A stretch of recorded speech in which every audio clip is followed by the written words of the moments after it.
Assalamualaikum warahmatullahi wabarakatuh. Pada kesempatan kali ini kita akan membahas tentang surah An-Nasr yang berarti pertolongan. Harapannya, apapun hajat kita akan diberikan pertolongan oleh Allah Subhanahu wa taala dengan perantara surat ini. Maka dari itu tonton dari awal sampai akhir ya. Jangan di-skip ya, apapun itu jangan di-skip. Semoga kita termasuk orang-orang yang ditolong oleh Allah apapun hajat kita. Oke, jadi pertama kita baca dulu. Bismillahirrahmanirrahim. Idza jaa nasrullahi wal fath wa ra'aitan nasa yadkhuluna fi dinillahi afwaja fasabbih bihamdi rabbika wastaghfir innahu kana tawwaba. Oke, selanjutnya kita artikan kata per kata dulu. Iza apabila ja'a telah datang nasru pertolongan Allah wal fathu dan kemenangan. Iza apabila ja'a telah datang nasru pertolongan Allah wal fath dan kemenangan. Apabila telah datang pertolongan Allah dan kemenangan. Wa ra'aita dan kamu melihat annasa manusia yadkhuluna mereka masuk fi dalam dini agama Allah afwaja secara berbondong-bondong. Fasabbih maka bertasbihlah bihamdi dengan memuji Rabbika Tuhanmu wastaghfirhu dan mohonlah ampunan innahu sesungguhnya dia karena adalah tawwaba maha menerima taubat. Itu kalau kata perkatanya. Sekarang kita lihat tafsirnya. Di Kementerian Agama di situ disebutkan apabila telah datang pertolongan Allah dan kemenangan. Di Tafsir Ibnu Katsir, Imam Bukhari mengatakan telah menceritakan kepada kami Musa ibnu Ismail, telah menceritakan kepada kami Abu Uwanah dari Abu Bisir, dari Sa'id ibnu Jubair, dari Ibnu Abbas yang mengatakan bahwa Khalifah Umar memasukkan diriku ke dalam kelompok orang-orang tua yang pernah ikut dalam perang Badar. Maka seseorang dari mereka merasa kurang enak dengan keberadaanku bersama dengan mereka. Akhirnya mereka berkata, mengapa orang seusia dia dimasukkan ke dalam golongan kita? Padahal kita mempunyai anak-anak yang seusia dengannya. Maka Umar menjawab, sesungguhnya dia termasuk seseorang yang telah kalian ketahui. Pada satu hari Umar memanggil mereka dan ia memasukkan diriku ke dalam golongan mereka.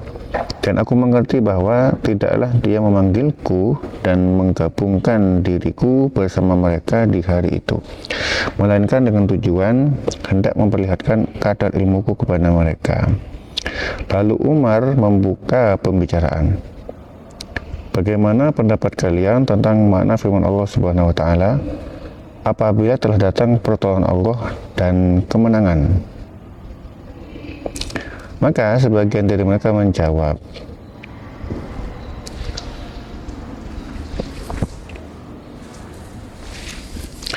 ayat ini memerintahkan kepada kita untuk memuji Allah dan memohon ampunan kepadanya apabila kita peroleh kemenangan dan pertolongan.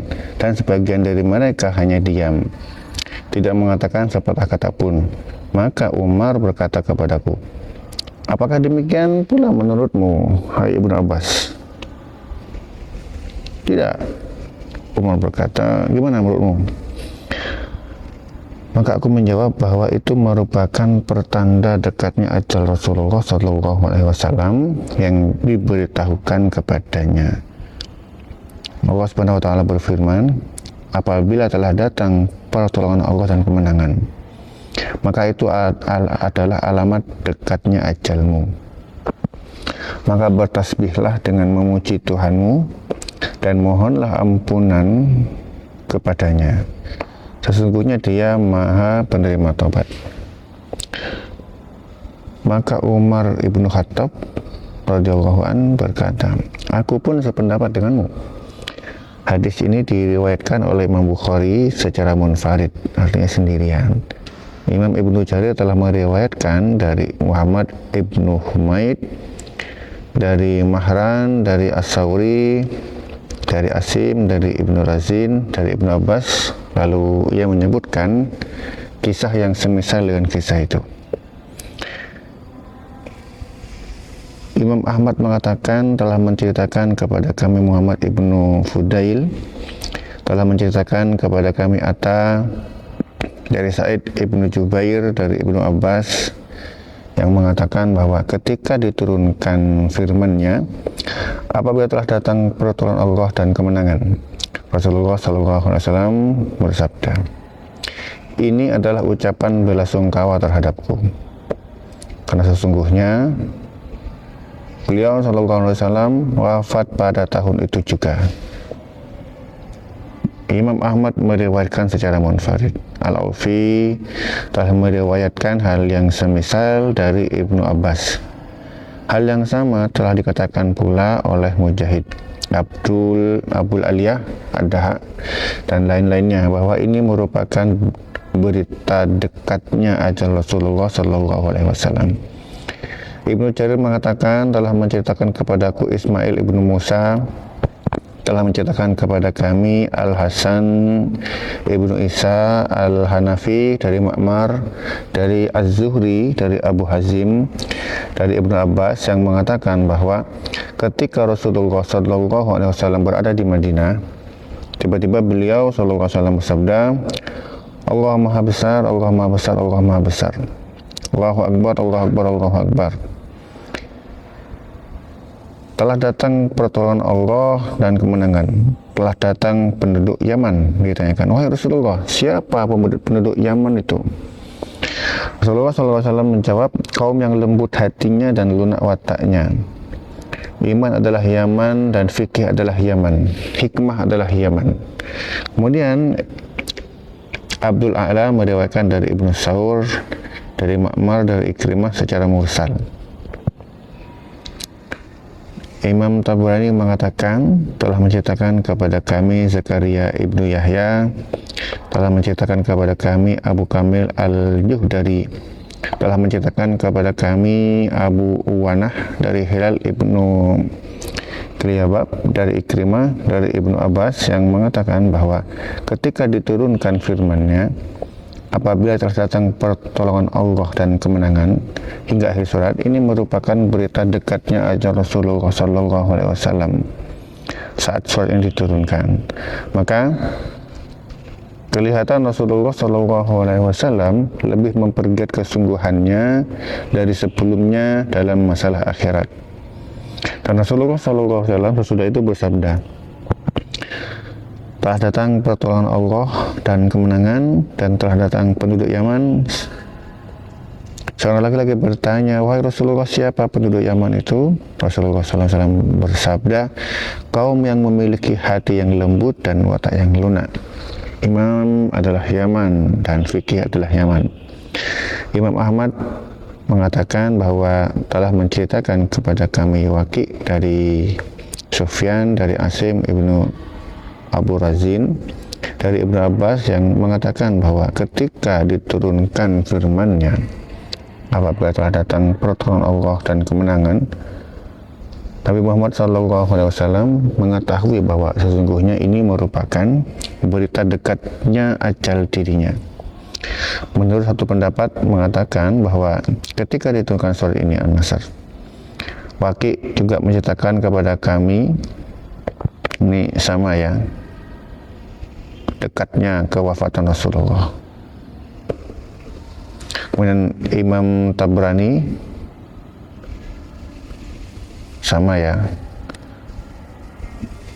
akhir Imam Tabrani mengatakan telah menceritakan kepada kami Ibrahim ibnu Ahmad ibnu Umar al-Waqi'i, telah menceritakan kepada kami ayahku, telah menceritakan kepada kami Ja'far ibnu Aun dari Abul Umais, dari Abu Bakar ibnu Abu Jahm, dari Ubaidillah ibnu Abdullah ibnu Utbah, dari Ibnu Abbas, yang mengatakan bahwa Surat Al-Quran yang paling akhir penurunannya adalah diawali dengan firman-Nya, apabila telah datang pertolongan Allah dan kemenangan. An-Nasr. Imam Ahmad mengatakan pula, telah menceritakan kepada kami Muhammad ibnu Ja'far, telah menceritakan kepada kami Syu'bah dari Amr ibnu Murrah, dari Abul Bukhturi At-Tai, dari Abu Sa'id Al-Khudri yang mengatakan bahwa ketika diturunkan surat ini yang diawali dengan firman-Nya, apabila telah datang pertolongan Allah dan kemenangan, Rasulullah SAW membaca ini sehingga selesai lalu bersabda, manusia itu orang-orang mukmin baik dan aku beserta para sahabatku baik. Tiada hijrah sesudah kemenangan atas kota Makkah, tapi yang masih ada ialah jihad dan niat. Maka Marwan yang saat itu menjadi khalifah berkata kepada Abu Sa'id, kamu dusta. Sedangkan di hadapannya terdapat Rafi ibnu Khadij dan Sa'id ibnu Sabit sedang duduk bersamanya di atas dipan. Maka Abu Sa'id menjawab, seandainya dua orang ini menghendaki, tentulah mereka berdua menceritakan hadis ini kepadamu. Akan tetapi yang ini merasa takut kepadamu bila kamu cabut dia dari kepemimpinan kaumnya, dan orang ini merasa takut bila kamu tidak memberinya sedekah atau zakat.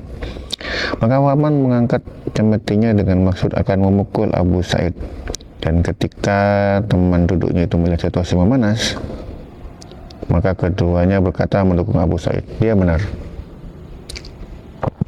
Hadis ini diriwayatkan oleh Imam Ahmad secara munfarid, dan hadis yang diingkari oleh Marwan ini terhadap orang yang mengatakannya, yaitu Abu Sa'id, bukanlah hadis yang mungkar. Karena sesungguhnya telah dibuktikan melalui riwayat Ibnu Abbas bahwa Rasulullah bersabda di hari kemenangan, tiada hijrah lagi sesudah ini, tapi jihad dan niat. Dan apabila kalian diperintahkan untuk berangkat berperang, maka berangkatlah. Imam Bukhari dan Imam Muslim telah mengetengahkan di dalam kitab sahih masing-masing. Dan pendapat dikemukakan oleh sebagian sahabat dari kalangan orang-orang yang ada di dalam majelis Umar saat itu mempunyai alasan yang benar dan baik. Mereka mengatakan bahwa Allah telah memerintahkan kepada kita, bila Dia telah memenangkan kita atas kota-kota besar dan benteng-benteng musuh, hendaknya kita memuji kepada Allah, bersyukur dan bertasbih kepadanya. Ini mengajarkan sholat dan memohon ampunan kepadanya. Hal ini telah terbukti kebenarannya dengan adanya sholat yang dilakukan oleh Nabi Muhammad SAW di Mekah pada hari penaklukannya, yaitu di waktu duha sebanyak 8 rakaat. Maka sebagian orang mengatakan bahwa sholat itu adalah sholat duha, tapi disanggah bahwa Rasulullah SAW belum pernah membiasakan sholat itu.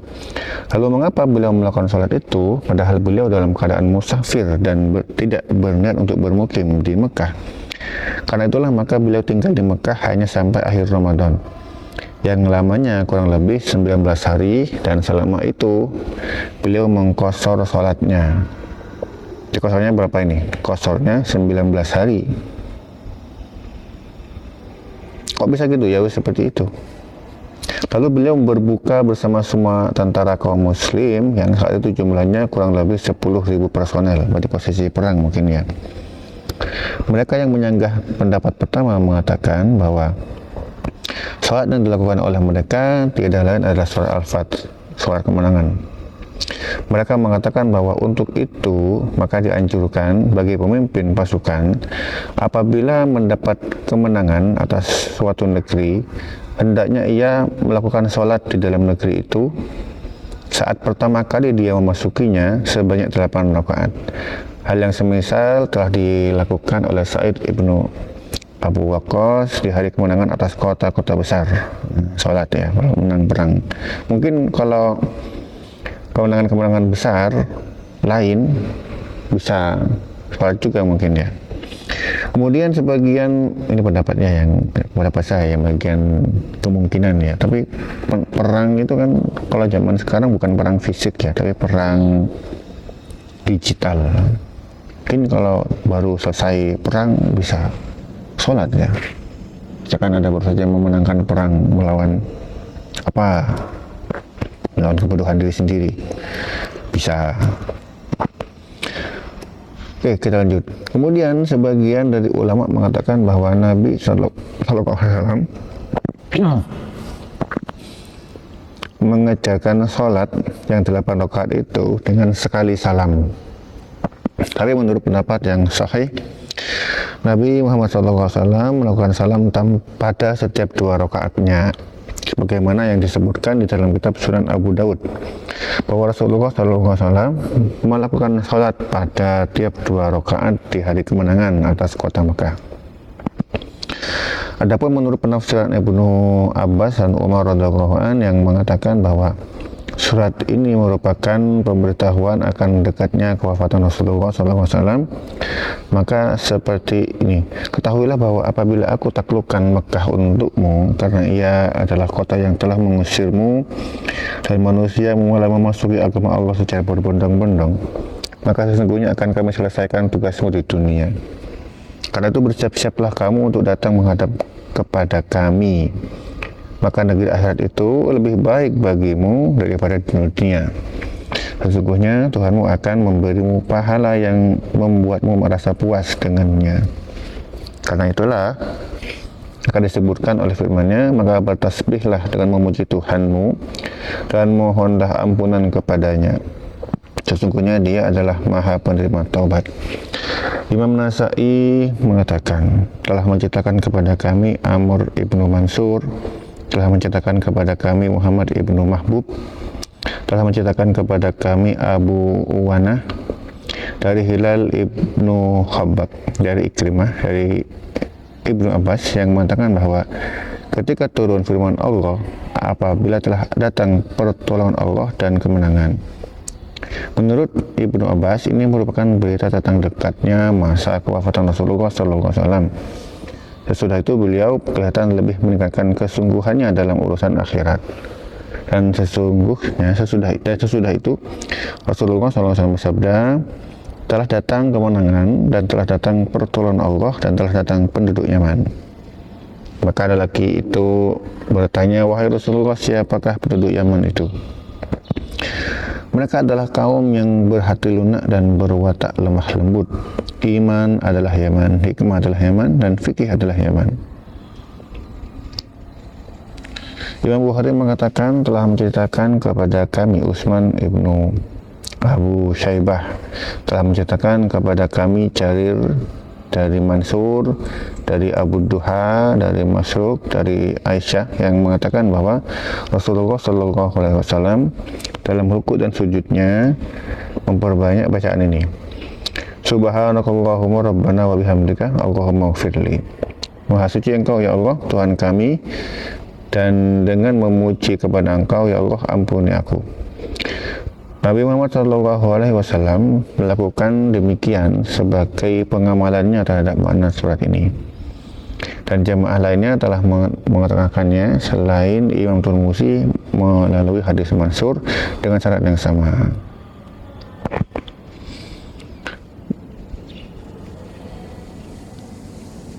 Kalau dari versi Imam Ahmad,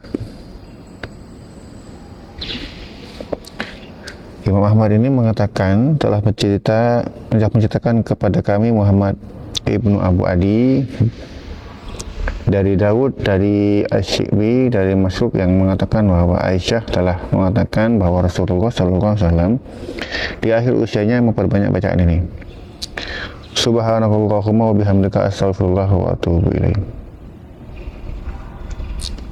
Maha suci Allah, dengan memuji kepadanya aku mohon ampun kepada Allah dan bertobat kepadanya.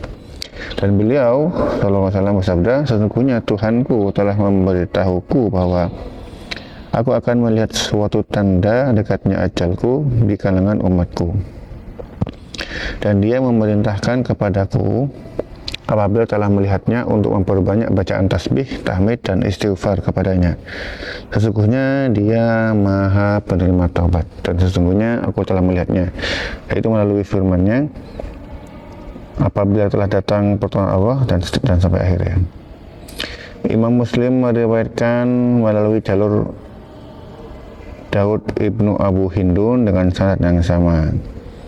Kemudian Ibnu Jarir mengatakan telah menceritakan kepada kami Abu Sa'ib, telah menceritakan kepada kami Hafs, telah menceritakan kepada kami Asim dari Asy-Sya'bi dari Ummu Salamah yang mengatakan bahwa Rasulullah SAW di penghujung usianya tidak sekali-kali beliau sendiri berdiri, duduk dan pergi dan datang, melainkan membaca Maha Suci Allah dan dengan memuji kepadanya. Maka aku bertanya, wahai Rasulullah, aku telah melihatmu memperbanyak bacaan tasbih dan tahmid kepada Allah, dan tidak sekali-kali engkau pergi datang berdiri, melainkan duduk akan membaca Subhanallah wa bihamdi. Maka beliau menjawab bahwa sesungguhnya beliau diperintahkan untuk melakukannya, lalu beliau membacanya firman-Nya. Baru sampai baca idza ja'a Rasulullah wafat. Hadis ini berpredikat gharib. Jadi kami telah menulis hadis tentang kifarat majelis dengan berbagai macam jalur periwayatan dan lafadznya dalam satu pembahasan yang terpisah. Jadi tidak dibahas di sini. Yang doa kafatul majelis itu ya. Kemudian Imam Ahmad mengatakan telah menceritakan kepada kami Waqi dari Israel, dari Abu Ishaq, dari Abu Ubaidillah, dari Abdullah yang mengatakan bahwa ketika diturunkan kepada Rasulullah SAW firman Allah Subhanahu wa ta'ala yang mengatakan apabila telah datang pertolongan Allah dan kemenangan hingga akhir, maka beliau memperbanyak bacaan ketika ruku. Subhanakallahumma rabbana wa bihamdika Allahumma ighfirli innaka antat tawwabur rahim. Jadi dibaca 3 kali. Imam Ahmad meriwayatkan hadis ini secara munfarid. Ibnu Abu Hatim meriwayatkan dari ayahnya, dari Amr ibnu Murrah, dari Syu'bah, dari Abu Ishaq dengan sanad yang sama. Yang dimaksud dengan al-fath di sini adalah kemenangan atas kota Makkah menurut kesepakatan semuanya. Karena sesungguhnya kabilah-kabilah Arab pada mulanya menggantungkan keislaman mereka dengan kemenangan atas kota Makkah. Mereka mengatakan jika Nabi Muhammad SAW memperoleh kemenangan atas kaumnya, berarti dia benar seorang nabi. Dan ketika Allah Subhanahu wa ta'ala memenangkan atas kota Makkah, maka masuklah mereka ke dalam agama Allah dengan berbondong-bondong. Karena bisa jadi mereka sudah percaya tapi takut pada waktu itu karena belum begitu berkuasa. Maka para pemerintah itu sangat krusial sekali. Pemerintah kalau kafir dan tidak bertoleransi, maka umat Islam yang sebenarnya akan susah untuk berislam. Ya, di Indonesia karena umat Islamnya pimpinannya itu juga Islam, jadi baik-baik saja kita ya, alhamdulillah. Belum lagi berlalu masa 2 tahun, seluruh penduduk Jazirah Arab telah beriman dan tidak ada satu kabilah Arab pun mereka telah menampakkan keislamannya. Segala puji dan harapan hanyalah dipanjatkan bagi Allah Subhanahu wa taala. Imam Bukhari dalam kitab sahihnya telah meriwayatkan dari Amr ibnu Salamah bahwa ketika kemenangan atas kota Mekah diraih oleh kaum muslim, maka semua kaum berlomba-lomba menyatakan keislamannya kepada Rasulullah SAW, dan sebelumnya semua kaum menggantungkan keislaman mereka dengan kemenangan atas kota Mekah. Mereka mengatakan seperti ini, biarkan dia dan kaumnya, jika dapat menang atas mereka, berarti dia ada seorang nabi yang baru. Kami telah menulis kisah tentang perang kemenangan atas kota Mekah dan di dalam kitab kami yang berjudul As-Sirah. Untuk itu bagi siapa yang memperoleh ketenangan yang lebih detail, hendaknya buka kitab As-Sirah ini. Segala puji bagi Allah atas karunia-Nya. Imam Ahmad mengatakan telah menceritakan kepada kami Muawiyah ibnu Amr, telah menceritakan kepada kami Abu Ishaq dari Al-Auza'i, telah menceritakan kepada kami Abu Ammar, telah menceritakan kepadaku seorang tetangga dari Jabir ibnu Abdullah. Dia menceritakan bahwa ketika ia baru datang dari suatu perjalanan, tiba-tiba Jabir ibnu Abdullah datang berkunjung ke rumahnya. Jabir mengucapkan salam kepadanya, kemudian aku ceritakan kepadanya tentang terpecah belahnya manusia dan hal ehwal kebid'ahan yang mereka buat-buat. Maka Jabir saat itu juga nangis Kemudian Jabir radhiyallahu an berkata bahwa dirinya pernah mendengar Rasulullah SAW bersabda, sesungguhnya manusia masuk ke dalam agama Allah secara berbondong-bondong, dan kelak mereka akan keluar darinya secara berbondong-bondong pula. Semoga kita nggak sampai pada zaman itu ya. Wa ra'aitan sayadkhuluna fi dinillahi afwaja, dan ketika melihat manusia masuk agama Allah dengan berbondong-bondong. Tafsirnya sama ya, ada di tafsir ayat 1, begitu pula yang ayat 3 juga. Fasabbih bihamdi rabbika wastaghfir innahu kana tawwaba. Maka bertasbihlah dengan memuji Tuhanmu dan mohonlah ampun kepadanya, sesungguhnya Ia Maha Penerima Taubat. Alhamdulillah kita sudah menyelesaikan pembahasan tentang surah An-Nasr. Intan Rasulullah yang surkum. Semoga kita termasuk orang-orang yang ditolong oleh Allah Subhanahu wa taala apapun hajat kita. Wassalamualaikum warahmatullahi wabarakatuh.